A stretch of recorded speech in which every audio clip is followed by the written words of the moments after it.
Bismillahirrahmanirrahim. Alhamdulillahi rabbil alamin. Nahmadullah ta'ala wa nashkuruh. Wa nusalli wa nusallimu ala sayyidina Muhammadin alladhi ballagha risalah wa adda al-amanah wa nasaha al-ummah hatta atahu al-yaqina wa ala alihi wa sahbihi ajma'in. Subhanaka la ilma lana illa ma 'allamtana innaka antal alimul hakim. Rabbi shrah li sadri wa yassir li amri wahlul 'uqdatam min lisani yafqahu qawli, amma ba'd. Fa inna asdaqal hadits kitabullah wa khairal hadi hadi Muhammadin sallallahu alaihi wasallam wa syarrul umuri muhdatsatuha wa kullu muhdatsatin bid'ah wa kullu bid'atin dhalalah wa kullu dhalalatin finnar. Thumma amma ba'd. Yang dimuliakan Profesor Dr. Syahno, Datuk Rashmi, Ustaz Man, Ustaz Isham dan lain-lain, dan terutamanya saya doakan kepada rombongan Prof bersama Datuk yang pergi membantu dalam misi membantu mangsa banjir di Kuantan. Semoga Allah SWT mudahkan urusan. Dan ini salah satu daripada ujian Allah Subhanahu Wa Taala. Walaupun pada kebiasaannya bulan Disember kita akan hadapi musim tengkujuh, namun tahun ni keadaan agak berbeza. Saya sendiri kemarin di Nanding, saya pun tak sangka tahun ni banjir terlalu lain. Lumpurnya pun sampai satu jengkal setengah lumpur dan rumah sebagainya. Maksudnya memang banjir yang agak berbeza dengan tahun-tahun yang lalu. Semoga Allah SWT mudahkan urusan dan orang-orang yang terlibat dan juga petugas-petugas di semua tempat, insya-Allah. Hari ini kita sambung pada muka surat 57. Muka surat 57. Okey.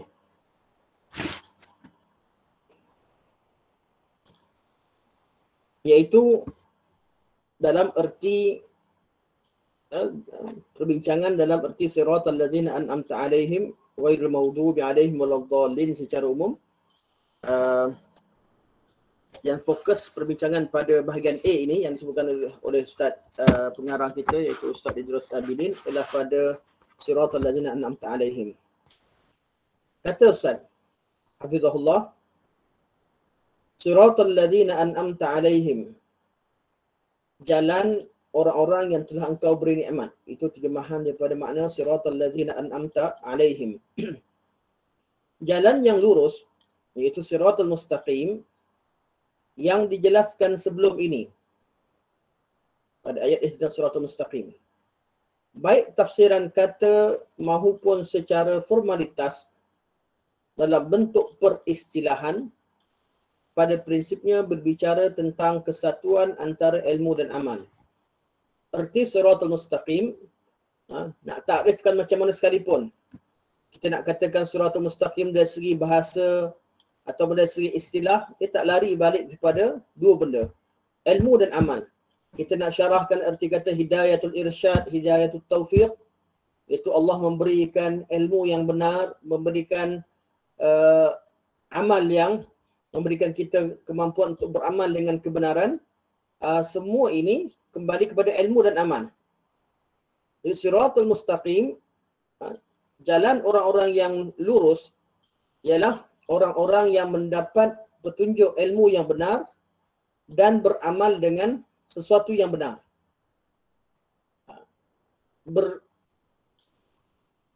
Mempunyai pengetahuan dan akidah yang benar dan mengamalkan apa yang diketahui, mengamalkan kebenaran. Jadi, kata Ustaz, jadi nota ni nampak insya-Allah?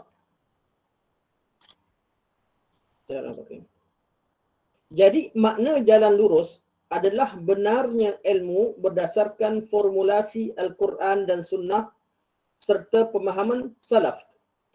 Okay. Yang disebutkan di sini oleh Ustaz, nak tahu betul atau tidak ilmu seseorang hendaklah berdasarkan kepada sesuatu yang diformulasi atau yang dipandu oleh Al-Quran, yang dibentuk oleh Al-Quran dan As-Sunnah dan fahaman salaf. Tiga ni adalah tonggak ataupun dasar kepada seluruh ajaran Islam. Dalil daripada Al-Quran, apa yang Quran sebut. Yang kedua, dalil daripada Sunnah, apa yang Nabi SAW sebut. Dan yang ketiga adalah pemahaman salaf. Macam mana salafus salih, iaitu sahabat-sahabat Nabi SAW dan murid-murid mereka memahami ayat tersebut. Kerana permasalahan utama berkaitan dengan masalah yang wujud pada masyarakat bukan pada tidak memiliki dalil. Bukan itu saja. Yang memang orang yang tak pentingkan dalil satu masalah. Yang tidak mempedulikan dalil itu masalah tersendiri. Masalah yang kedua adalah orang yang memahami dalil dengan cara faham dia sendiri. Sebab tu Al-Quran diturunkan kepada Rasulullah SAW dengan dalam bahasa Arab yang difahami oleh mereka, yang difahami oleh masyarakat Arab ketika itu. Jadi pemahaman Al-Quran perlu merujuk kepada pemahaman generasi Al-Quran diturunkan kepada mereka. Kerana Quran diturunkan dalam bahasa mereka. Mereka lebih memahami apa yang diinginkan oleh Al-Quranul Karim. Mereka lebih memahami apa yang dimaksudkan oleh Allah Subhanahu Wa Taala dalam tiap-tiap patah perkataan yang disebutkan dalam Al-Quranul Karim. Biasanya Prof yang akan bantu buka tonton ni. Jadi saya pun dari beli ambil gambar. Saya tak dapat tak jumpa mana satu tempat nota yang tak tersusun, tak ikut. Ni berbentuk gambar. Jadi izinkan saya kejap saya cari nota yang sesuai. Dah banyak sangat nota terbuka ni. 1, 2, 3. Akan cabut sikit. Okey.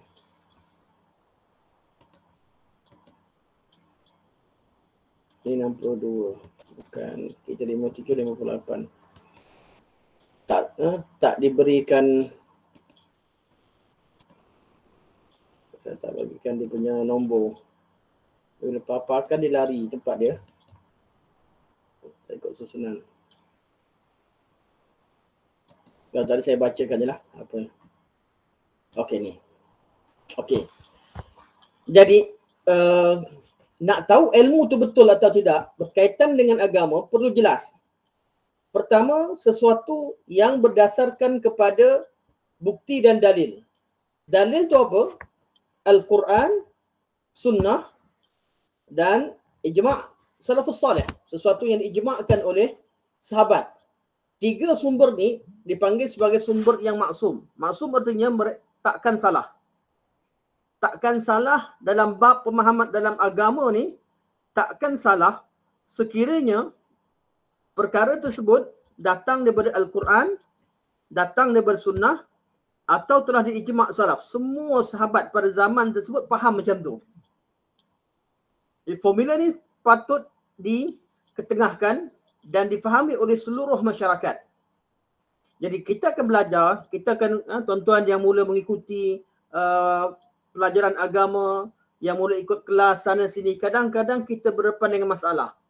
Masalah kat mana? Seorang ustaz cakap begini, seorang ustaz cakap begini.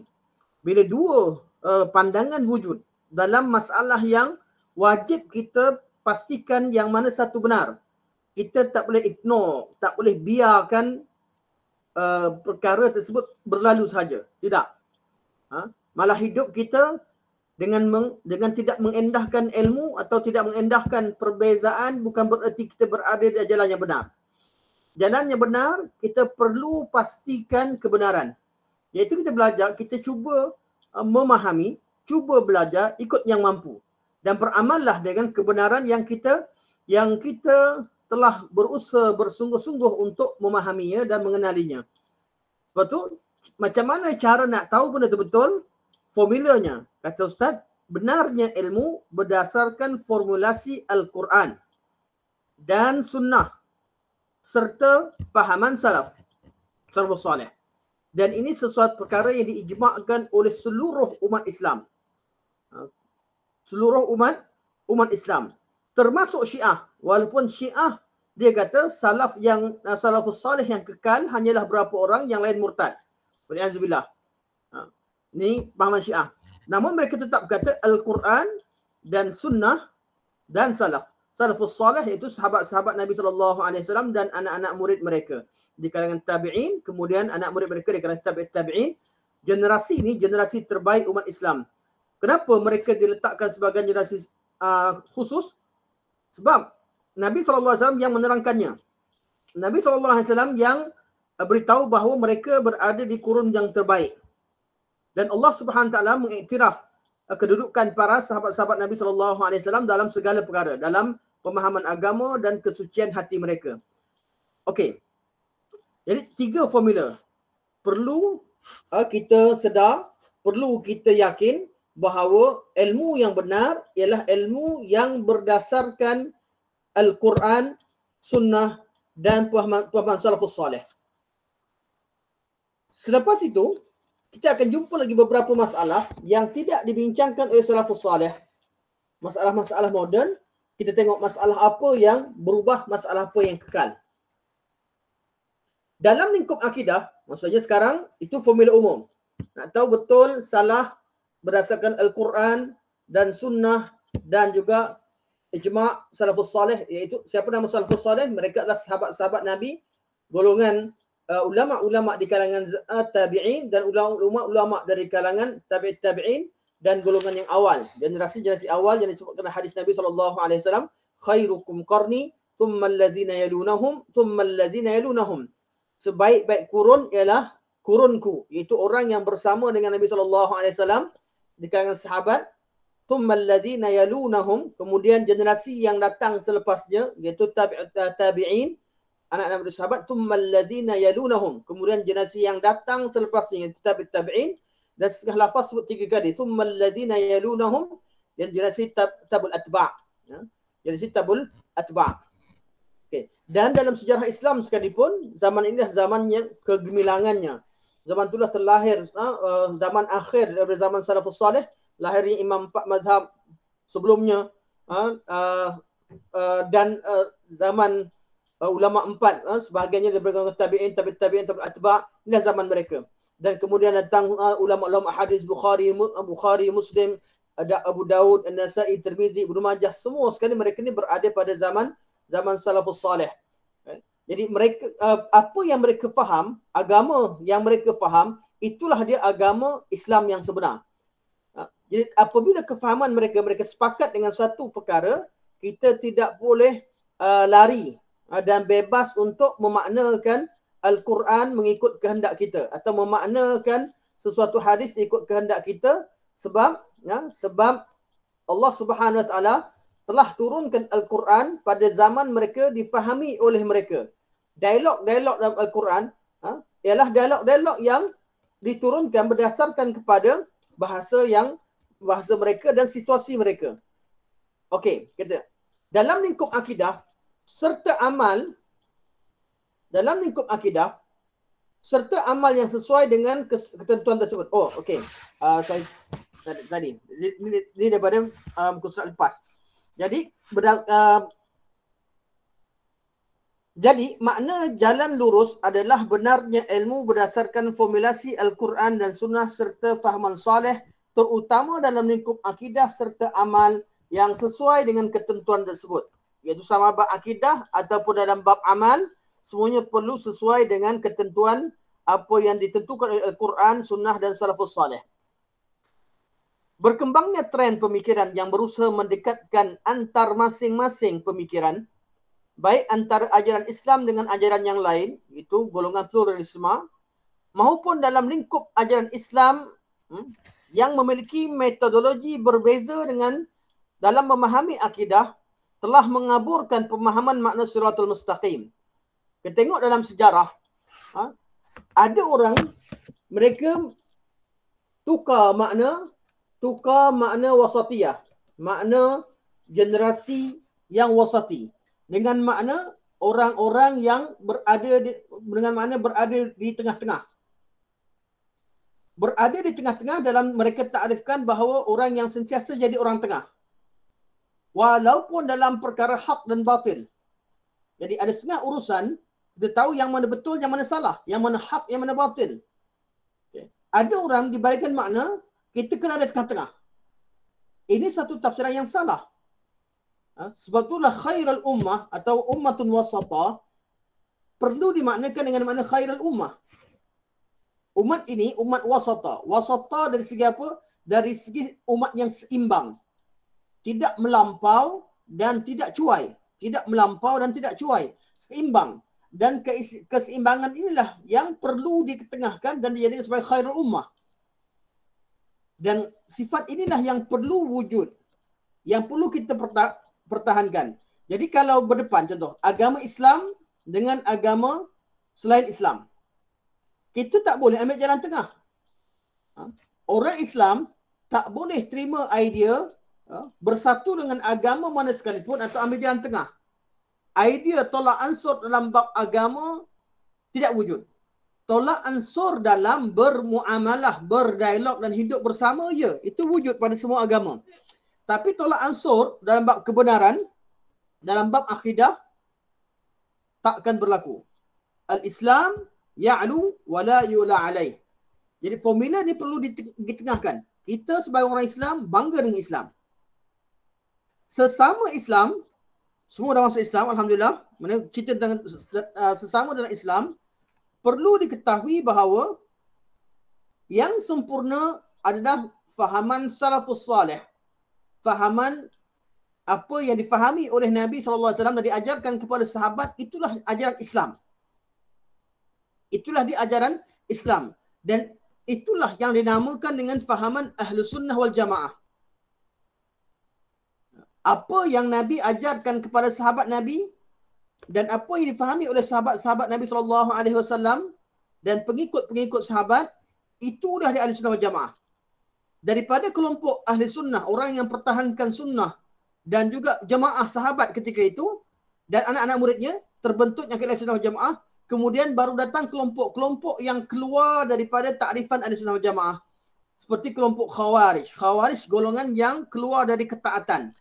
Dia tak nak ikut Sayyidina Ali, dia tak nak ikut Sayyidina Muawiyah, dia buat kumpulan sendiri, lawan, mereka bentuk kumpulan lawan dengan pemerintah dan juga dengan dengan bahasa mudah, budak-budak muda keluar buat kumpulan lawan dengan orang tua yang ada pada zaman tersebut. Golongan Khawarij. Kemudian wujud golongan yang ta'assub kepada tentera kepada pengikut Sayyidina Ali sehingga mengkafirkan pengikut Sayyidina Muawiyah. Wujud kelompok Syiah.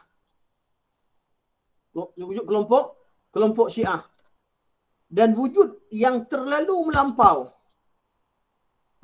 Sokong Sayyidina Muawiyah dan kutuk pengikut-pengikut Sayyidina Ali dan mengkafirkan Sayyidina Ali, mereka golongan Nawasib. Cuma kaedah kelompok Nasibah ni hampir tidak ditemukan dalam sejarah. Mereka tak ada buku, tak ada apa. Mereka golongan personal yang dah pun hilang, dah pun meninggal.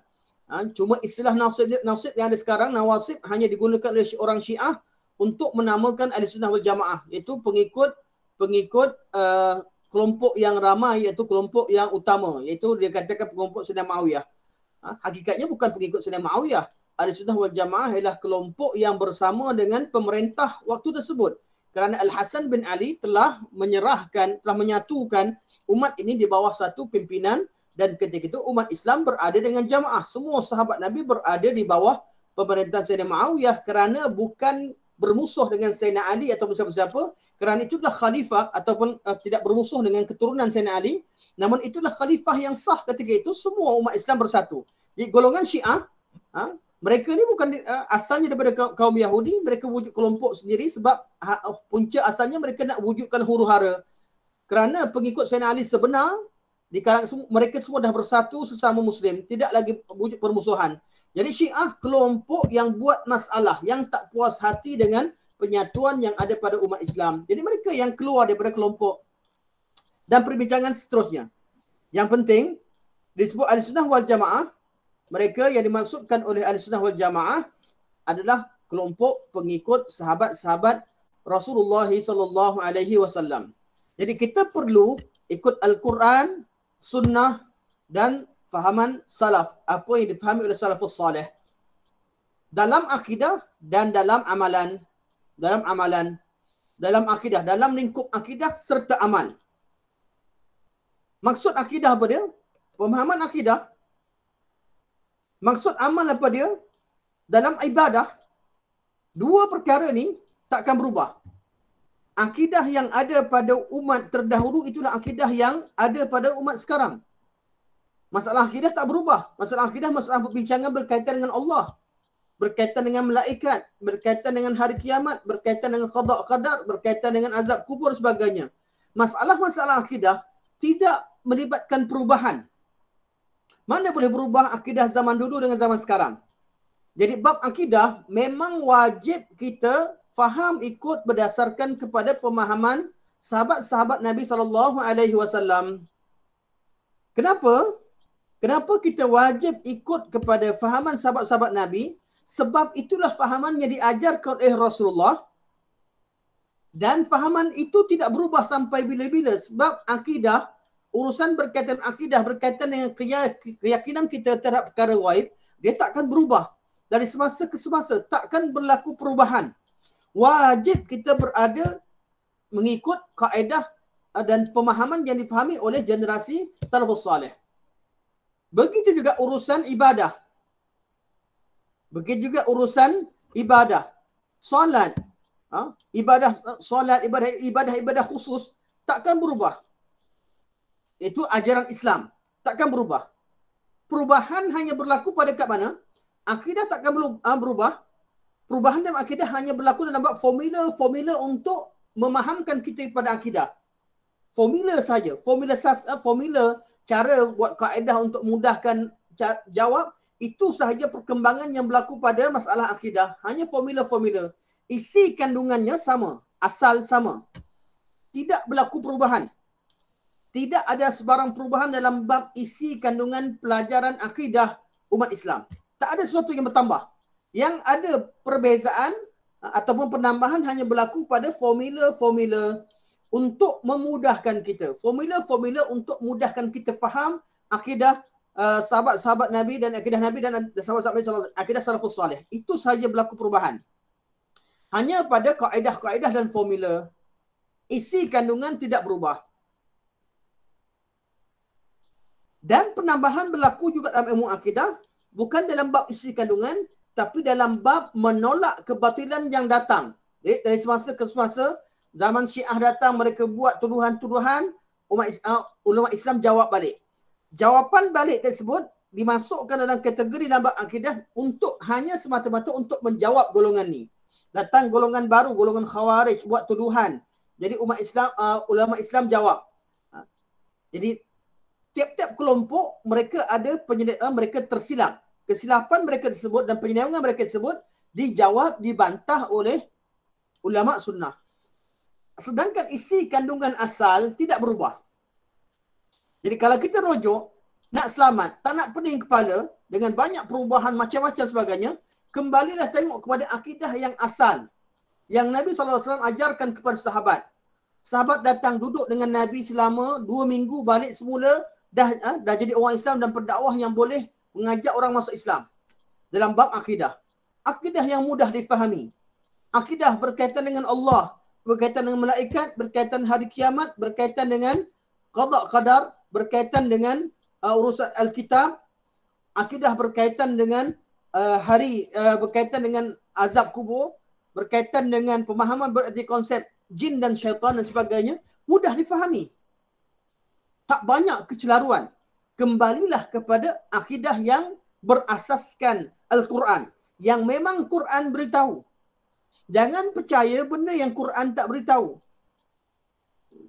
Ada orang mudah percaya. Bila apa yang Quran tak beritahu, dia mudah percaya.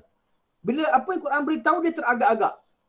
Inilah yang Ustaz kata, kerana wujud tiap-tiap kelompok, kata Ustaz dalam ni, kita tengok pada nota, berkembangnya trend pemikiran yang berusaha mendekatkan antar masing-masing pemikiran. Maksud pemikiran trend masing-masing ajak orang kepada pemikiran mereka. Baik antara ajaran Islam dengan ajaran lain maupun dalam lingkup ajaran Islam dengan dalam lingkup ajaran Islam. Sama ada agama, wujudkan agama baru, agama Qadiani, cuba gabungkan antara agama, wujud agama Sikh, cuba gabungkan antara agama Millah Ibrahim, cuba gabungkan antara agama, wujudnya golongan-golongan yang cuba gabungkan agama dengan budaya. Agama tidak. Agama is agama. Budaya is agama. Is budaya. Budaya yang bertentangan dengan syariat ditolak. Budaya yang bersesuaian syariat diterima. Tapi dia tetap dengan istilah budaya. Tak boleh digabungkan antara budaya dengan agama. Membudayakan atau mengislamikkan budaya bukan bererti dia islamik. Tak. Budaya tadi hendaklah disesuaikan. Artinya yang mana bertepatan dengan bersesuaian dengan Islam boleh diamalkan. Bukan bererti diislamikkan. Artinya diubah suatu perkara yang bertentangan dengan syarak diislamikkan. Banyak budaya, pemahaman-pemahaman yang silap berlaku bila ada budaya yang mereka wujud budaya yang islamik yang tak islamik. Yang sesuai dengan Islam tak sesuai Islam. Yang tak sesuai diubah dan cuba dibentuk supaya sesuai dengan Islam. Itu yang masalah. Budaya, ada yang budaya yang sesuai dengan Islam, ada budaya yang tak sesuai. Yang sesuai perlu diterima, yang tak sesuai perlu ditolak. Dan masalah banyak berlaku pada yang tak sesuai, cuba disesuaikan. Jadi dengan apa? Diganti-gantikan, maka perubahan berlaku dari semasa ke semasa sehingga generasi kemudian melihat apa yang ditukar ganti tadi dianggap sebagai agama. Banyak perkara berlaku dalam bab-bab begini. Okey, yang penting kita tengok semula apa yang Ustaz sebut. Okey. Bab Siratul Mustaqim. Siratul Mustaqim ialah kembali pada mana ilmu yang benar, amal yang benar. Amal yang benar. Ilmu yang benar berdasarkan kepada Al-Quran, berdasarkan kepada sunnah Rasulullah sallallahu alaihi wasallam, berdasarkan kepada fahaman salaf. 3 kaedah. Okey. Ada orang tanya, Al-Quran, Sunnah, Ijma'. Mana kias? Ada orang tanya. Kita Al-Quran, Sunnah, Ijma'. Sekarang Ijma' Salaf. Selesai. Mana kias? Kias berlaku. Ada. Tapi bukan dalam bab akidah. Kias tidak berlaku bab akidah. Pelajaran akidah tak ada kias. Kita tak ada kias-kiaskan. Kias berlaku dalam masalah-masalah fiqh bila berlaku kes baru. Kias, persoalan kias, berlaku pada masalah fiqh bila wujud permasalahan baru. Dalam bidang fiqh, bidang amalan hukum, wujud bentuk baru atau masalah baru. Bentuk baru contohnya, kalau dulu Nabi ajar kita naik kenderaan dengan kenderaan zaman dahulu, dengan wajah baru kenderaan zaman sekarang, walaupun tak ada doa naik kenderaan, tak ada doa naik kereta, kita ajar anak kita naik kereta baca doa kenderaan. Jadi kita kiaskan kenderaan dulu, tak kira lah kenderaan dulu pakai apa sekalipun, zaman sekarang pakai apa sekalipun, asalkan kenderaan kita baca doa yang sama. Itu wujud pada praktikal. Perubahan bila wujud pada praktikal, perubahan wujud pada kias. Zaman Nabi, arak dibuat daripada bahan-bahan tertentu yang wujud di tanah Arab. Dibuat daripada kurma, dibuat daripada bali, dibuat daripada gandum dan sebagainya. Zaman di tempat kita, arak dibuat oleh orang lain dengan cara lain, dengan pelbagai nama. Hukumnya tetap sama. Tak kira dia bagi nama apa sekalipun. Contoh nama tuak. Orang Kelantan, orang Terengganu minum tuak. Tapi tuak Kelantan Terengganu bukan arak. Tapi kalau tuak setengah tempat, memang arak. Kita tengok kepada hukum kias. Jadi kias ni wujud pada hukum fiqah.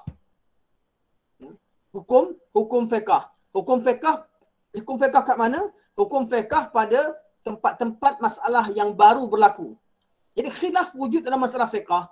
Cara nak tahu betul tak betul masalah fiqah yang baru, perlu tengok kias tu betul atau tidak. Sebab kita kias pada masalah yang sedia wujud dalam Islam. Sedia wujud dalam sunnah Nabi SAW. Tapi masalah akidah, tak wujud perubahan. Masalah akidah, terhad cerita, berita berkaitan dengan Allah, berita berkaitan dengan Nabi, berkaitan malaikat, berkaitan dengan roh. Takkan berlaku penambahan kisah. Tak ada ilmu baru. Lepas Nabi wafat, tak ada berita baru berkaitan dengan roh, berkaitan dengan azab kubur, berkaitan dengan nikmat kubur. Tak ada berita baru berkaitan dengan hari akhirat. Tak ada berita baru berkaitan dengan malaikat. Sebab tu golongan yang melampau, mereka mensifatkan, bukan mereka cerita tentang nama-nama orang soleh tertentu. Katalah kisah-kisah wali. Wali ni semua datang selepas kewafatan Nabi SAW, selepas zaman sahabat, tabi'in, zaman-zaman kemudian. Yang paling awal disebutkan contohnya Syekh Abdul Qadir Jani rahimahullah. Beliau seorang ulama yang agung, hebat, tapi nama beliau sering diguna pakai untuk diletakkan cerita-cerita yang pelik.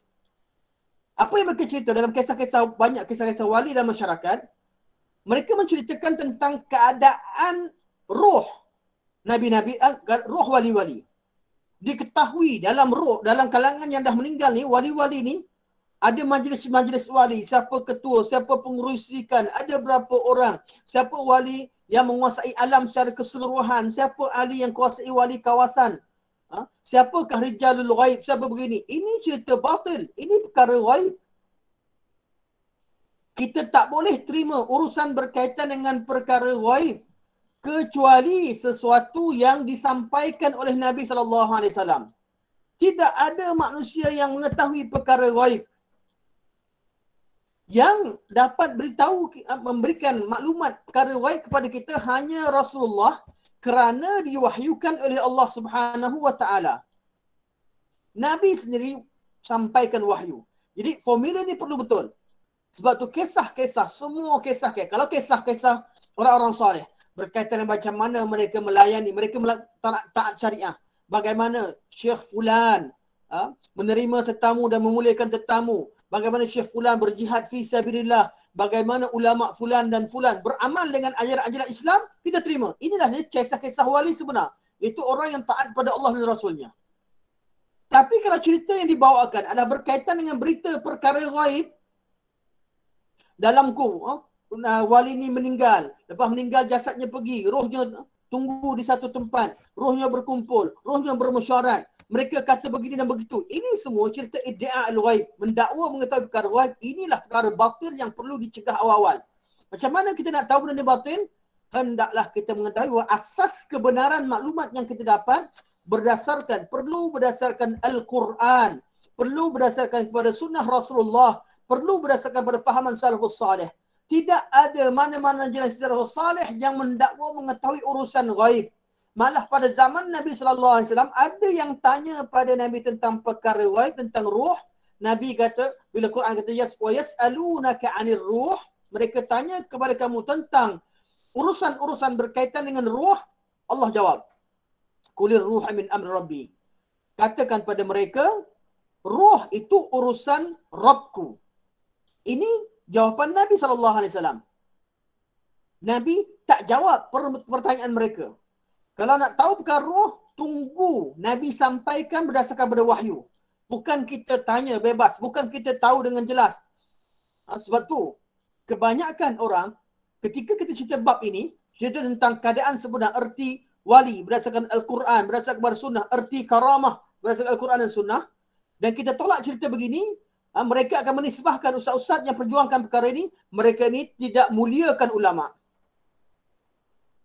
Mereka ini tidak percaya pada karamah. Mereka ini begini dan begitu. Tuduhan demi tuduhan dilemparkan kepada orang-orang cuba membetulkan makna wali. Membetulkan makna karamah. Wali wajib, seorang beriman wajib percaya pada kewujudan awliya Allah. Itu orang-orang saleh, orang-orang yang Allah Subhanahu Wa Taala menangkan mereka kerana kesalehan mereka dalam segala perkara. Orang-orang yang Allah cinta pada mereka, yang perlu kita cinta pada mereka. Orang-orang yang taat kepada Allah dan Rasulnya. Sebab tu cerita wali dan kita wali-wali bukan tertumpu kepada magic yang mereka miliki. Bukan cerita wali dan karamah, bukan cerita berkaitan dewa dan sakti. Wali bukan seorang dewa. Karamah wali bukan sakti. Wali adalah pengikut Rasulullah sallallahu alaihi wasallam yang sebenarnya, ikut sunnah Nabi betul-betul. Wali bukan bererti orang tak keluar daripada hukum syariat, pergi kepada makrifat yang luar daripada ilmu yang dapat melalui Nabi. Wali bukan orang dapat ilmu direct daripada Allah melalui ilmu laduni. Wali ialah orang yang faham Al-Quran dan sunnah dengan sebenarnya. Inilah wali. Sebab tu dalam masalah, saya selalu tegaskan, bila kita salah faham dalam bab perkara basic begini, kita akan dibawa pergi dari semasa ke masa, pergi pada benda jauh. Sebab apa? Akan jadi masalah yang kedua. Dah faham salah begitu, akan jadi cerita kedua. Tiba-tiba timbul amalan baru dalam masyarakat. Orang ajar amalkan begini dan begitu. Ditanyakan mana dalil Al-Quran, sunnah dan dalil daripada pemahaman salafus salih, atau dikata apa yang sahabat kata atau tabi'in kata, mereka tak bawa. Mereka kata apa? Ini semua wali tahu, wali kami nampak orang amal sekian, dia dimasukkan oleh Allah dalam kalangan orang salih. Mana bukti Quran sunnah? Tak ada. Wali nampak. Wali kami kasyaf nampak. Guru kami tahu begini dan begitu. Sehingga agama pada zaman sekarang, nak faham makna siratul mustaqim, semua orang nak ikut siratul mustaqim, tapi nak faham dengan konsep sebenar yang Nabi bawa, konsep siratul mustaqim jadi tak jelas. Jadi orang tak tahu mana betul salah dah. Sebab masing-masing, yang sana pun ustaz, sini pun ustaz. Sini pun pakai jubah, ni pun pakai jubah. Yang ni baca Quran, yang ni baca Quran. Yang ni baca hadis, ni baca hadis. Namun masalah kepada manhaj dan kefahaman. Sebab tu kat sini, ustaz menegaskan begini, saya sebenarnya teragak-agak nak cerita bab ni. Kerana bab ni kalau cerita, orang jadi marah. Kita cerita macam mana sekalipun selembut macam sekarang, orang jadi marah. Sebab apa? Akan melibatkan ada golongan yang memperjuangkan perkara yang salah dan jadikan sebagai dasar. Dasar mereka, wali boleh tahu segala-galanya. Jadi kalau wali ini, bagi mereka satu amalan tadi tak perlu dipersoalkan berdasarkan kepada ayat Quran ataupun hadis Nabi SAW. Tak perlu ditanyakan dalil, amalan tersebut ikut sahaja wali tadi. Sebab wali ini lebih tahu. Kononnya, wali telah lama mengamalkan, mempunyai pengalaman yang lama dalam agama, maka mereka tahu. Pengalaman yang lama diperlukan untuk mengenal keaslian agama, bukan untuk melakukan suatu perubahan dalam agama. Pengalaman seorang saleh dalam beramal tidak menjadikan mereka create satu benda baru yang Nabi tidak ajar. Sebab tu, jalan yang lurus, jalan yang betul, cara faham agama yang betul, kita letakkan dalam pemikiran kita 3 perkara yang asas. Al-Quran, dalil Quran. Dan tak semua Quran sebut semua, tapi tak semua detail. Pendetailan Al-Quran wujud dalam sunnah Nabi SAW. Nabi sebut semua benda. Nak faham sunnah Nabi, kadang-kadang kita nak faham, tak tahu makna dia ada berapa banyak. Tengok pada apa yang sahabat kata. Sebab tu pembukuan kitab bermula dengan Al-Quran dibukukan, sumber utama. Kemudian pada zaman Umar bin Abdul Aziz, dibukukan As-Sunnah. Bermulanya Az-Zuhri mengumpulkan As-Sunnah. Selepas pada itu dibukukan kata-kata sahabat Sunnah bersama dengan kata-kata sahabat Nabi SAW. Buka pada kitab Musannaf Abdul Razak, buka pada kitab Al-Musannafat, Al-Muwatta'at yang wujud pada generasi awal. Semuanya mengumpulkan tentang sumber-sumber utama dalam agama. Di sinilah tempat kita rujuk. Tapi kata orang awam macam mana? Orang awam memang kita nak pergi kita nak belajar bahasa Arab pun masih lagi kita baru bertapak, baru sedikit kita belajar. Dia macam mana? Orang awam taklid. Namun nak taklid, nak ikut, kena pilih orang-orang yang kita yakini mereka betul-betul bawa Al-Quran. Kita bertanggungjawab, orang awam bertanggungjawab untuk memilih. Nak taklid, nak ikut ustaz-ustaz sebagainya, ikut. Tapi kena tahu, perlu ikut pada ustaz yang bawakan ayat Al-Quran, yang cara faham dia betul, dengan kita, sedaya upaya kita ukur, kita buat perbandingan, kita buat bacaan, kita buat study, yang bawa ayat Quran, yang bawa hadis Nabi SAW, yang bawa kata-kata sahabat dan bawa pemikiran generasi sahabat. Bila berkaitan dengan apa? Berkaitan dengan masalah-masalah akidah. Masalah akidah telah matang dan sempurna pada zaman Nabi SAW. Juga berkaitan dengan masalah ibadah. Tak ada ibadah baru yang orang tambah. Ibadah pun matang dan sempurna pada zaman Nabi SAW. Tapi pada masalah qiyas, masalah-masalah baru, kita boleh rujuk kepada pandangan ulama dalam bab qiyas. Masalah baru berlaku macam mana? Banyak benda. Tiap-tiap zaman berzaman akan wujudnya qiyas. Bila berlaku wabak corona, maka dia perlu tengok qiyas. Pada zaman Nabi wujud tak wabak? Zaman sahabat wujud tidak? Akan dicari kes yang seumpama dengan kes yang baru, perlu dirujuk kepada kes lama yang seumpama tak terdekat dengannya. Perlu dilihat, itu serahkan pada ulama. Kat situ yang berlakunya perbezaan pandangan. Itu pun kalau mereka ijma'kan, kita wajib terima. Namun isi kandungan agama takkan berubah. Takkan bila wujud golongan yang dinamakan wali-wali, mereka boleh menidakkan ajaran Nabi dan menidakkan ajaran Nabi bab syariat level bawah, kami bab makrifat level atas atau hakikat. Ini sebab tu dari zaman dahulu ulama membetulkan fahaman berkaitan dengan sumber agama. Sebab tu golongan sufi yang betul kat mana? Golongan sufi yang betul, golongan yang menyucikan jiwa mereka berdasarkan syariat jadi bawa oleh Nabi SAW. Mereka tidak melampau, tidak lebih daripada Nabi. Golongan sufi yang betul, golongan yang ikut pada Nabi SAW, yang betul-betul nak ikut Nabi, ikut cara Nabi, sucikan jiwa. Nabi ajarkan kita zikir pagi petang, Nabi ajarkan kita qiyamul lail, Nabi ajarkan kita ikhlas, sabar sebagainya. Ini sufi yang betul. Tapi sampai pada tahap sufi yang menambah-nambah pemahaman agama berkaitan akidah. Cerita roh wali-wali sekian dan sekian. Cerita benda pelik-pelik. Cerita berkaitan dengan syurga, neraka ikut cara mereka sendiri. Cerita tentang pelbagai perkara. Ini pemahaman yang tak betul. Ataupun sufi yang menambah-nambahkan amalan. Tiba-tiba wujud zikir cara begini dan begitu. Zikir gunakan, ada yang gunakan nafas, ada gunakan jantung, ada yang goyang sana, ada yang menari sebagainya. Ini tak betul. Sufi yang betul, sufi yang terikat dengan sunnah Rasulullah.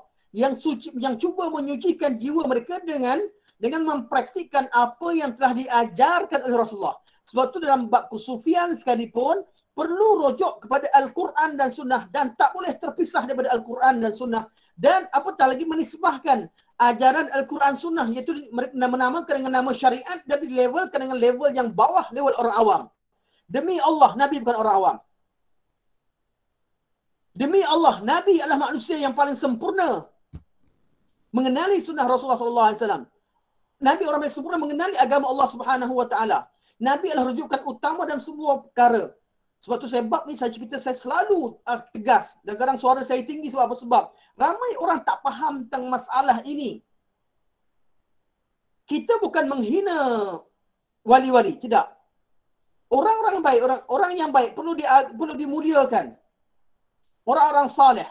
Tapi dalam konteks Allah kata wa may yuti'illah, siapa yang taat pada Allah, faulaika ma'al ladzina an'ama Allahu 'alaihim, mereka bersama dengan orang-orang yang Allah telah berikan nikmat pada mereka, minan nabiyyin was-siddiqin wasyuhada'i was-salihin. Jadi wali-wali sudah tentu dari kalangan orang-orang saleh.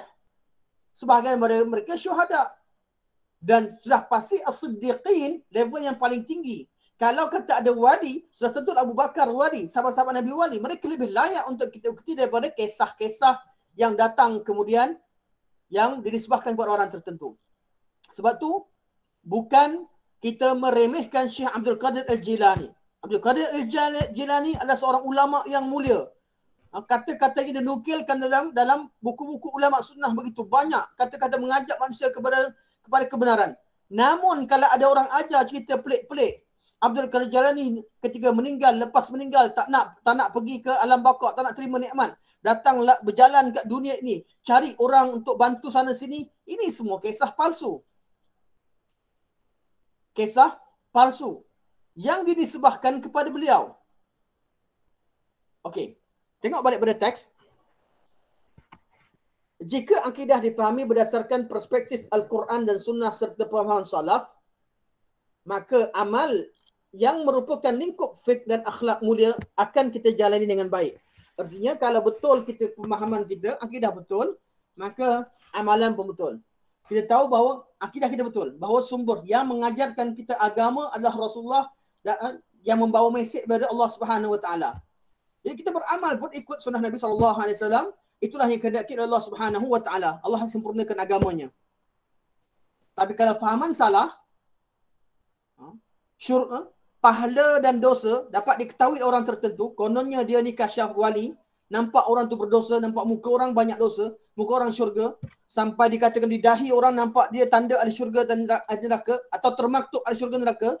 Oh, kononnya Syekh Fulan dan Fulan nampak dia ahli syurga dan ahli neraka. Maka mereka akan, apa sahaja yang guru yang dikatakan pandai dan nampak ahli syurga neraka, dia boleh mengatakan orang yang solat sebagai babi dan anjing. Ini banyak kisah. Oh, kononnya ramai. Kononnya dinisbahkan, nanti diambillah nama Imam Malik ke, Imam Abu Hanifah ke, Imam Syafi'i ke. Kononnya bilang, cerita selalu kat mana? Selalu yang kepala anjing babi kat mana? Ketika nama-nama ulama tadi, kononnya dia ambil ulama ni masuk ke dalam Masjidil Haram, melihat orang sedang tawaf, tapi ulama dia akan pelik. Kenapa banyak sangat monyet-monyet yang tawaf? Banyak sangat babi-babi atau anjing-anjing yang tawaf. Mana manusia? Kononnya, ramai orang yang sedang beribadah pada Allah, mereka ni hakikatnya tidak mencapai dewa. Sebenarnya mereka hanya seperti binatang. Kisah yang lain, Imam Malik datang masuk dalam Masjid Nabawi, melihat ramai binatang dalam masjid. Kononnya itu kasyaf. Ini bukan kasyaf. Ini cerita dibawa oleh Ziddiq untuk memburukkan orang-orang soleh. Kemudian dicantikkan dengan mukaddimah yang baik. Kononnya dia mencapai level kebatinan yang tinggi. Hakikatnya dia memperolokkan orang yang beramal soleh, orang yang salat berjamaah, orang yang pergi tawaf. Dan lebih teruk daripada itu, bila dikisahkan kepada, diceritakan bahawa ada si Fulan, Syekh Fulan dan Fulan, lalu di tepi pantai, dilihat seorang wanita bersama dengan seorang lelaki dengan botol air. Inilah dia.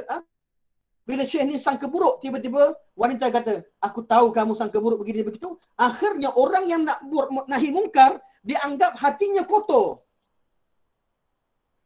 Orang nak tegur satu kefasikan berlaku depan mata, dianggap hati mereka kotor. Mereka tidak ikhlas. Mereka pandang buruk pada orang, su'uzzan. Apa yang salah? Kononnya itulah wali. Sebenarnya begini dan begitu. Ini kisah-kisah dibuat oleh golongan zindiq untuk merosakkan agama. Namun dijenamakan dengan jenama agama. Jalan yang lurus, jalan yang berdasarkan kepada Al-Quran, berdasarkan kepada sunnah Rasulullah, berdasarkan kepada cara faham salafus salih di kalangan orang-orang yang awal, di kalangan sahabat Nabi, tabi'in, tabi'in. Jika akidah difahami berdasarkan perspektif Al-Quran dan sunnah serta pemahaman salaf, maka amal yang merupakan lingkup fiqh dan akhlak mulia akan kita jalani dengan baik. Jika pada ranah akidah tidak dikenal adanya istilah penghapusan dan eliminasi dan tidak dikenali pula pembatasan waktu pemberlakuan, maka dalam ranah fiqh dibutuhkan ijtihad dan tajrid dan rangka mengaktualisasikan dalam kehidupan sehari-hari. Okey. Dalam bab akidah tidak ada nasakh, tidak ada eliminasi. Tak ada akidah. Akidah ni berkaitan dengan berita. Maklumat yang betul takkan berubah. Maklumat. Akidah berkaitan dengan maklumat. Maklumat terhadap berkaitan dengan Allah. Maklumat berkaitan dengan malaikat. Maklumat berkaitan dengan kitab-kitab. Kebenaran kitab. Maklumat berkaitan dengan Nabi-Nabi dan Rasul-Rasul terdahulu. Maklumat berkaitan hari akhirat. Maklumat berkaitan qada qadar. Maklumat tidak berlaku nasakh. Tak boleh kata dulu, okey akidah zaman sahabat dulu, maklumat sahabat kata sahabat dulu lain, sekarang lain. Tak boleh. Sebab ia berkaitan berita. Kalau berita tu ada perubahan, pasti salah satu berita betul. Sama ada berita awal berlaku kesilapan, kemudian wujud pemutulan kemudian, dan takkan berlaku sebab berita zaman Nabi dah sempurna, sahabat sempurna, takkan ada orang baru. Atau kemungkinan kedua, berita yang awal betul, berita yang kedua berita palsu. Ya, bab akidah, tak boleh kita kata akidah tak apalah, masing-masing ikutlah siapa nak ikut cara salafus soleh, ikut sahabat ikutlah. Siapa nak ikut pada fulan dan fulan, silakan. Ini tak betul. Maklumat. Sebab tu dalam dunia sekalipun kita tahu maklumat yang betul dan salah perlu kita saring. Dalam bab akidah tidak ada nasakh. Bukan sekadar akidah, saya bab berita. Sebab tu kisah Nabi-Nabi dan Rasul-Rasul takkan berlaku nasakh. Kisah, maklumat, sejarah. Sejarah tu saja. Kalau berlakunya perbezaan sejarah, mesti tengok versi mana yang betul. Kena buat kajian. Sejarah mana yang betul. Kalau ada dua tarikh kematian berbeza, kita kaji sejarah. Maknanya, salah satu daripada yang disebutkan salah atau kedua-duanya salah. Takkan terjadi kedua-duanya betul. Mana tinggal dua kali? Tak berlaku. Berkaitan dengan Allah, sifat-sifat Allah, nama-nama Allah sebagainya, kebenaran hanya satu dan tak boleh ada berita baru yang menasahkan atau menyatakan bahawa berita lama salah. Sebab akidah, dalam bab akidah tak ada nasah. Berbeza pada masalah fiqh. Fiqh yang syariat yang dibawa oleh Nabi sallallahu alaihi wasallam, hukum fiqh yang dibawa oleh Nabi sallallahu alaihi wasallam adalah hukum fiqh yang berkemungkinan secara praktikalnya berbeza dengan apa yang ada pada zaman Nabi Adam alaihissalam. Zaman Nabi Adam, adik-beradik boleh kahwin. Zaman tu Allah benarkan manusia itu saja ada. Maka berlakulah kisah perkahwinan antara adik-beradik Qabil dan adik-beradik Habil. Mereka adik-beradik tapi kembar Qabil dengan kembar Habil. Zaman tersebut Allah berhak buat syariatnya sesuai dengan keadaan semasa apa yang Allah kehendaki. Perubahan dalam hukum fiqh berdasarkan kepada perubahan syariat di bawah Nabi-Nabi, bukan sesuka hati. Bila orang buat perubahan dalam bab agama Allah akan turunkan Nabi untuk betulkan. Perubahan sampai pada bab akidah, ada seorang Rasul akan turun betulkan. Begitulah keadaan seterusnya. Sampai pada zaman Nabi SAW, ini adalah syariat terakhir. Ajaran Nabi sempurna pada zaman Nabi SAW dan tidak ada lagi ajaran baru. Jadi kita kekal pada ajaran Nabi SAW. Ajaran Nabi pula, kalau berlaku lagi lepas pada zaman Nabi, peristiwa-peristiwa baru, tidak diubah ajaran Nabi, hanya dilakukan ijtihad yang betul. Iaitu melakukan kias terhadap kes-kes yang telah berlaku. Dan kias tidak berlaku dalam dua bab. Bab ibadah, itu bab pensyariatan ibadah, benda yang tak wujud, tak boleh wujud kemudian. Kias hanya berlaku pada furu' ibadah. Contohnya syarat-syarat. Syarat-syarat sah, syarat tidak, ni sah tak sah. Ni perlu atau tidak perlu, wajib atau tidak wajib. Itu berlaku kias, ada perbezaan pandangan. Tapi benda yang tak wujud, ibadah yang tak wujud, tiba-tiba wujud, takkan berlaku. Benda yang tidak jadi ibadah pada zaman Nabi sampai ke akhir zaman tak dinamakan sebagai ibadah. Sesuatu yang ibadah pada zaman Nabi SAW itulah yang kita ibadahkan sampai ke akhirnya. Kias hanya berlaku dalam bab praktikal, bab kecil. Contohlah khutbah. Dikatakan bahawa Nabi khutbah hari raya. Itu yang beritahu. Kita wajib khutbah dah. Cuma khutbah berapa kali? Sekali ke dua kali? Tak disebutkan. Maka ada ulama yang ada mazhab yang kata sekali, khutbah sekali, ada yang kata dua kali. Yang kata dua kali kerana kiaskan pada Jumaat khutbah hari-hari. Itu kias dalam bab furu'. Bukan benda yang tak ada khutbah, kemudian dikatakan khutbah dimasukkan dalam satu ibadah. Tidak. Suatu yang wujud, suatu yang tidak wujud tak boleh diadakan. Tapi suatu furu', masalah-masalah yang furu', yang detail, pendetailan berkaitan dengan praktikal, kadang-kadang perlukan kepada ijtihad. Tengok kepada kias. Sebab tu kata Ustaz dalam bab akidah tak ada nasakh. Dan bab akidah juga tidak ada pembatasan waktu pemberlakuan. Tak ada kata akidah zaman Nabi macam tu. Zaman kita lain. Zaman sahabat begitu, zaman kita lain. Zaman sekarang maklumat kita dah berkembang. Jadi kita tak boleh terima akidah-akidah yang zaman dulu. Apa yang diketahui, apa yang Nabi cerita tentang jin dan syaitan, kita tak boleh terima. Sebab kononnya kamera zaman sekarang ni boleh rakam benda yang paling kecil. Takkan tak nampak syaitan. Takkan tak nampak malaikat. Malaikat Raqibun Atid bersama kita. Tak boleh percaya sebab kita ada kamera yang paling halus. Datanglah zaman macam mana sekalipun takkan mengubah akidah.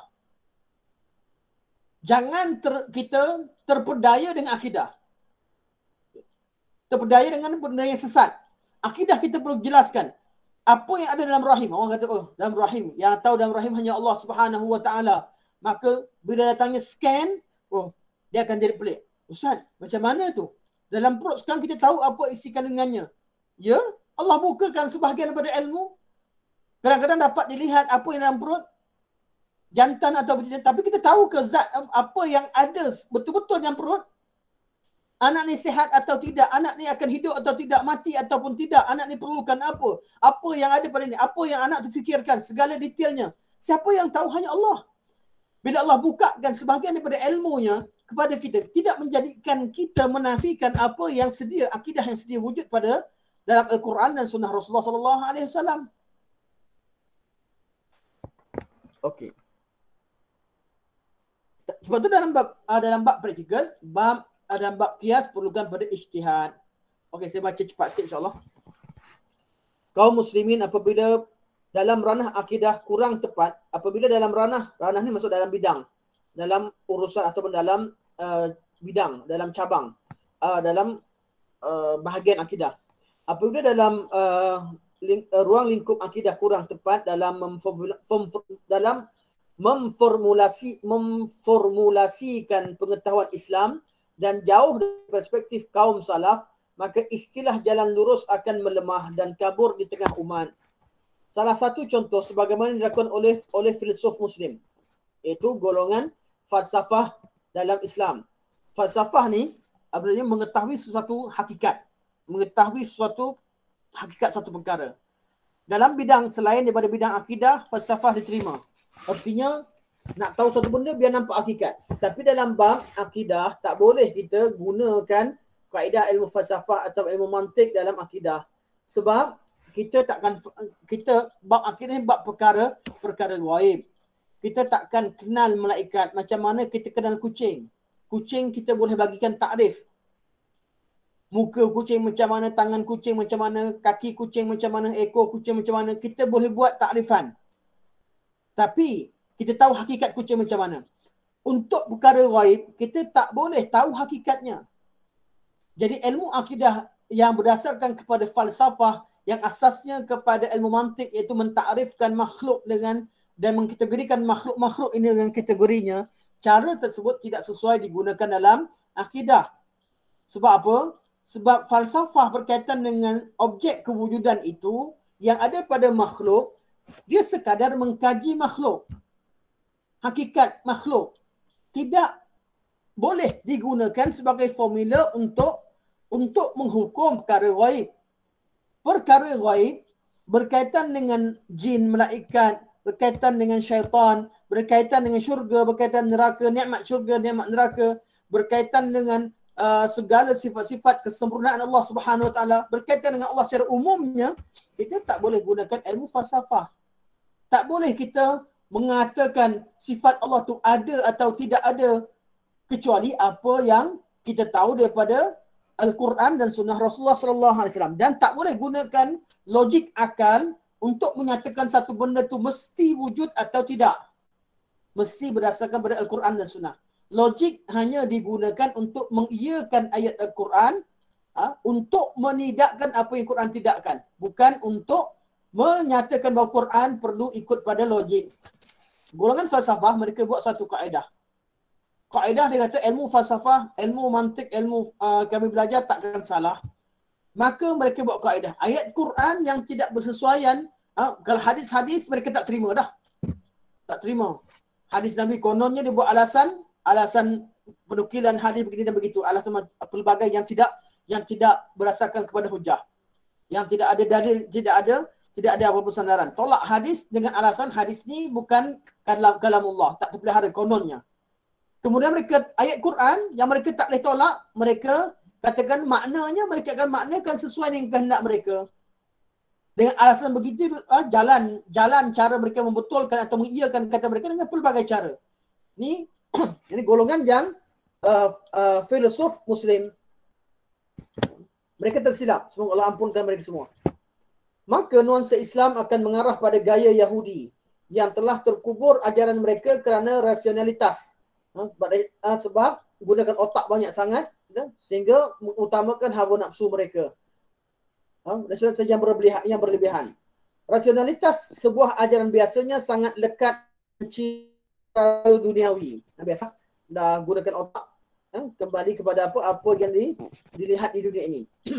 Di pihak lain, ketika Islam didekati dengan spiritual murni, itu dengan rasa apa? Dengan hati semata-mata, dengan perasaan semata-mata, maka akan lahir cara beragama yang cenderung kepada tren agama Nasrani, yang kelihatannya condong ke akhirat. Cara beragama seperti ini dalam lingkup keislaman identik dengan metod tasawuf dan metod tarikat. Ini tarikat yang tasawuf yang melampau dan juga golongan tarikat yang melampau. Iaitu mereka yang menjalani jalan menyucikan jiwa, tidak melampaui, melebihi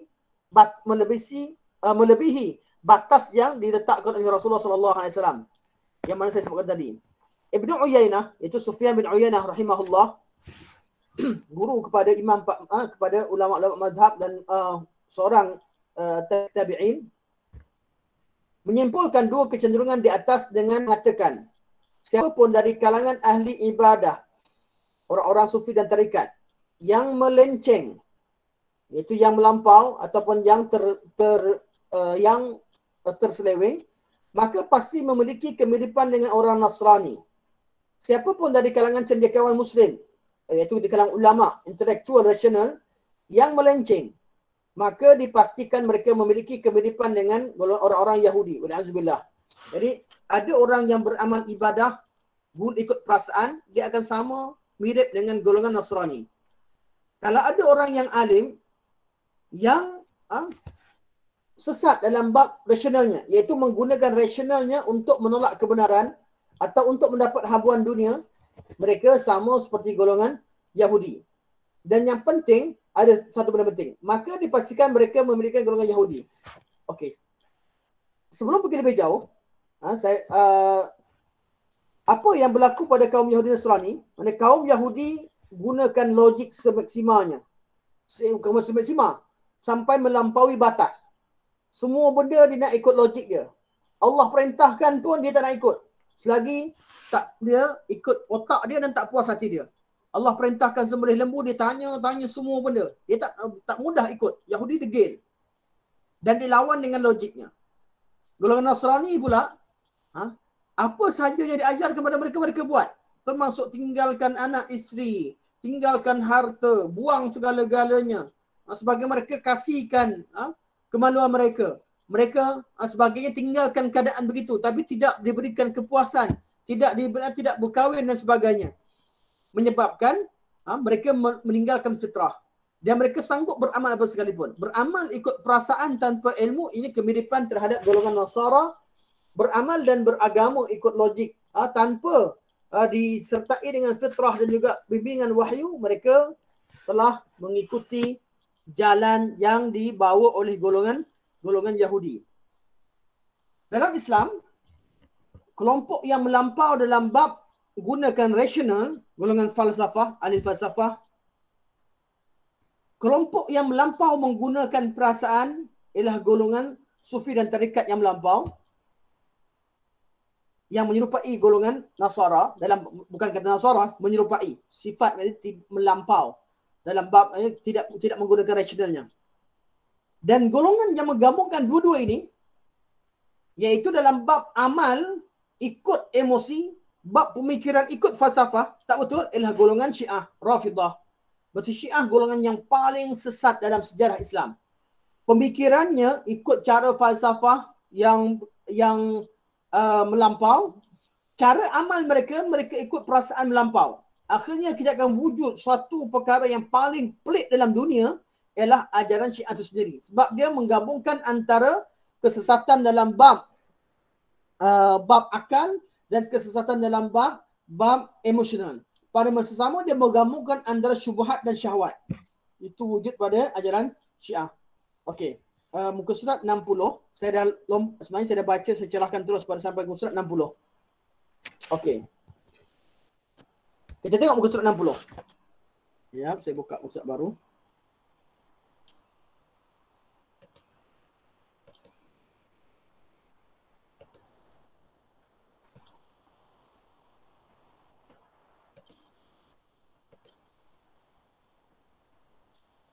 Ya.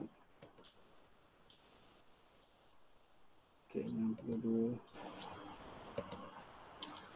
Muka surat ni nak jumpa susah sikit. Minta maaf. Okey, muka surat 60. Kita tengok pada ni, orang-orang yang diterima iman dan amalnya serta konsisten hingga meninggal dunia adalah para nabi, syuhada dan salihin. Mereka disebut sebagai orang-orang yang telah mendapat nikmat jalan yang lurus dan mereka pula dijadikan sebagai suri teladan dalam jalan lurus ini. Firman Allah Subhanahu wa taala, "Wa may yuti'illaha war rasul fa ulaika ma'al ladzina an'ama Allahu 'alaihim minan nabiyyin was-siddiqin wasyuhada'i was-salihin wa hasuna ulaika rafiqa." Ini golongan yang berada di atas siratul mustaqim adalah golongan yang mengikuti jejak langkah an-nabiyyin, siddiqin, syuhada dan salihin. Okey. Sebagai penegasan tentang jalan lurus, Allah Subhanahu wa taala menjelaskan secara berbeza dalam surah Al-An'am.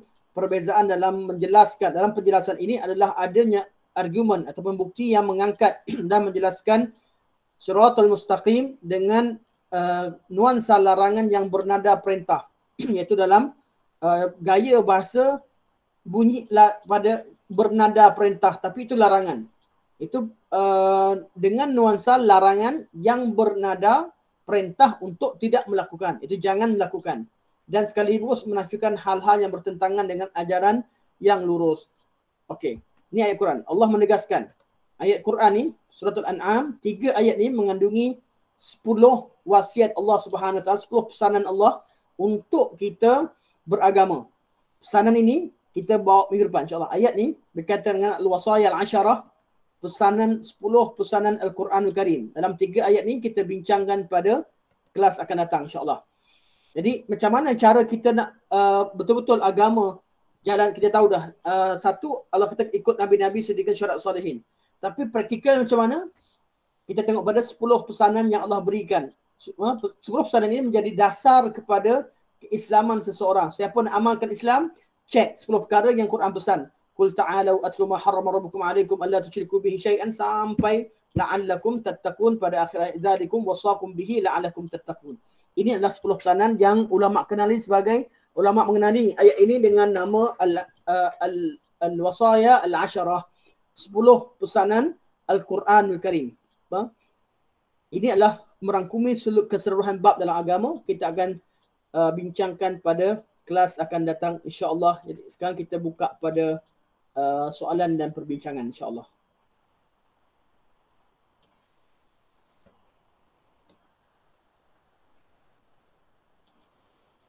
Atau pandangan.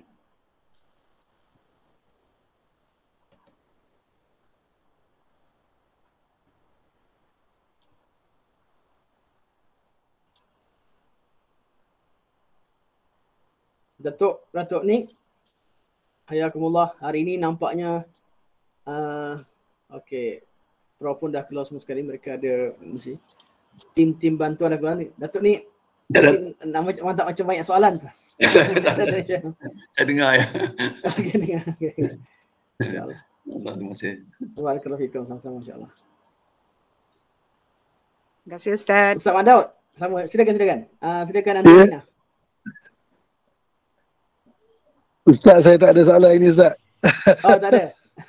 Oh, tak ada ini. Okey, Okey, insya-Allah. Hari ini saya lebih pada baca apa yang Ustaz tuliskan. Sebab minggu lepas kita dapat nak paparkan. Minggu depan kita baca ayat 10 pesanan ni. Pesanan untuk orang yang ingin meniti Siratul Mustaqim, ikut jalan yang lurus. Allah terangkan 10 pesan ni berbentuk larangan. 10 larangan yang perlu dijauhi oleh manusia. Jadi kita dalam bab agama ni dulu. Satu, kita buat benda yang Allah perintahkan, dan ada perkara yang perlu kita elak. Ada 10 benda yang Allah suruh elak. Jangan buat 10 benda ni. Itu berada dalam pesanan, 10 pesanan daripada ayat 151 sampai 153 surah Al-An'am. Ustaz, nanti awak tanya. Silakan nanti. Tak, ini cerita mengenai ulama solaf. Sekarang Ulama salaf, okey. kita ada ulama kholaf, Ustaz. Cuba Ustaz jelaskan yang tu. Salaf dan khalaf dia istilah bahasa.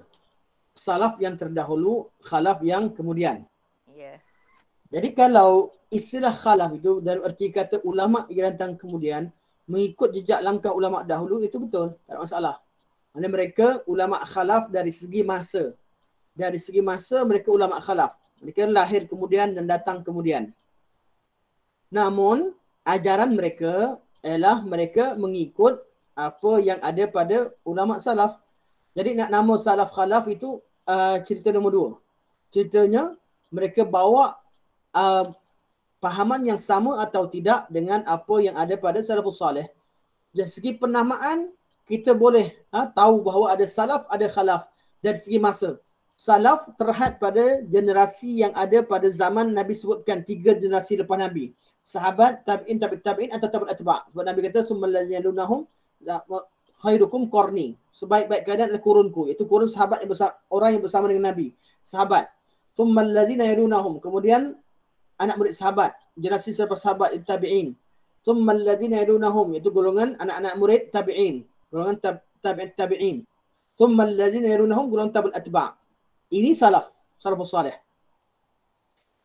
Ulama yang datang kemudian, ulama yang perlu mengikuti jejak langkah ulama terdahulu. Dari segi masa mereka khalaf. Namun dari segi ilmu dan manhaj, dari segi cara beragama, mereka ikut cara salafus salih. Dan itulah dia Ahlussunnah wal Jamaah. Iaitu orang yang datang kemudian, mana orang yang golongan Ahlussunnah Jamaah ialah orang yang sahabat dan golongan salaf dan golongan yang mengikut jejak langkah mereka. Yang kita kata bahawa sahabat tabi'in dan mereka-mereka yang mengikut langkah mereka, ikut jejak langkah mereka sampai hari akhirat. Itu artinya inilah takrifan Ahlussunnah wal Jamaah. Manakala istilah khalaf artinya orang yang bawa fahaman yang berbeza daripada salaf, itu suatu kesilapan. Satu kesilapan. Orang yang datang kemudian dalam bab akidah tidak boleh menyalahi orang terdahulu kerana pemahaman akidah yang berdasarkan kepada Al-Quran, pemahaman Al-Quran, pemahaman yang paling sempurna ialah pemahaman zaman, pemahaman Quran sempurna ialah pemahaman orang yang diturunkan Quran pada mereka. Al-Quran berbicara dengan mereka. Al-Quran diturunkan dalam bahasa mereka. Al-Quran diturunkan kepada kawan-kawan mereka atau kepada diri mereka. Al-Quran berbicara dengan pada bahasa Arab yang mana pada zaman mereka tidak ada kesilapan bahasa. Semua orang Arab fasih berbahasa Arab ketika itu. Al-Quran diturunkan kepada mereka, diterangkan oleh Rasulullah SAW dan mereka faham, itulah mereka nukilkan. Tak mungkin ada orang zaman kemudian yang lebih mahir daripada orang dahulu dalam bab bahasa. Sebab apa? Ulama kemudian mahir nahwu sekalipun itu hanya kaedah untuk suaikan dengan fahaman ulama-ulama dahulu. Jadi kalau nak kata apa arti salaf? Salaf ialah orang yang datang terdahulu. Khalaf ialah orang datang kemudian. Erti yang selamat bukan bererti orang zaman dulu yang selamat, orang zaman kemudian tak selamat. Erti golongan yang selamat Ahlussunnah wal Jamaah ialah orang-orang yang mengikuti agama, mengikuti jejak langkah ulama-ulama yang datang, sahabat-sahabat dan golongan salafus salih. Ikut ajaran Nabi lah, ikut ajaran Al-Quran dan Sunnah dan sesuai dengan pemahaman salafus salih. Wallahu alam. Boleh nanti? Ya, jadi perbezaannya hanya dari segi masa, Ustaz ya. Dari segi masa, penamaan dari segi masa. Jadi zaman kita sekarang ni ulama khalaf ya Ustaz. Ya, dari segi masa khalaf. Namun tak boleh kita buat ajaran baru. Buat ajaran baru betul-betul khalaf dari segi manhaj itu masalah lah. Iyalah. Terima kasih Tapi Ustaz. khalaf dari segi masa tak apa. Memang semua orang lahir lah. Kemudian kita ni semua khalaf. Kita kena ikut generasi salaf. Itu yang penting. Terima kasih Ustaz. Sama-sama. InsyaAllah.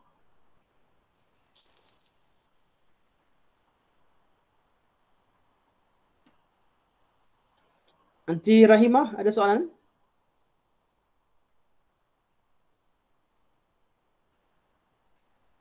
Okey. Kalau tak ada, insyaAllah.